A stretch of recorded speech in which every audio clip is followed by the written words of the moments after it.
தந்தையே, உம் பெயரை மாட்சிப்படுத்தும் என்றார். அப்போது வானிலிருந்து ஒரு குரல், மாட்சிப்படுத்தினேன், மீண்டும் மாட்சிப்படுத்துவேன் என்று ஒலித்தது. அங்கு கூட்டமாய் நின்று கொண்டிருந்த மக்கள் அதை கேட்டு, அது இடிமுழக்கம் என்றனர். வேறு சிலர், அது வானதூதர் ஒருவர் அவரோடு பேசிய பேச்சு என்றனர்.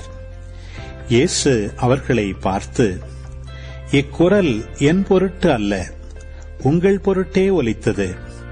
இப்போதே இவ்வுலகு தீர்ப்புக்குள்ளாகிறது. இவ்வுலகின் தலைவன் வெளியே துரத்தப்படுவான். நான் மண்ணிலிருந்து உயர்த்தப்படும் போது அனைவரையும் என்பால் ஏற்றுக்கொள்வேன் என்றார். தாம் எவ்வாறு இறக்கப் போகிறார் என்பதை குறிப்பிட்டே இப்படி சொன்னார். மக்கள் கூட்டத்தினர் அவரை பார்த்து, மெசியா என்றும் நிலைத்திருப்பார் என திருச்சட்ட நூலில் கூறியுள்ளதை நாங்கள் கேட்டிருக்கிறோம்.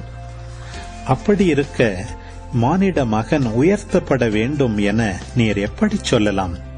யார் இந்த மானிட மகன் என்று கேட்டனர்.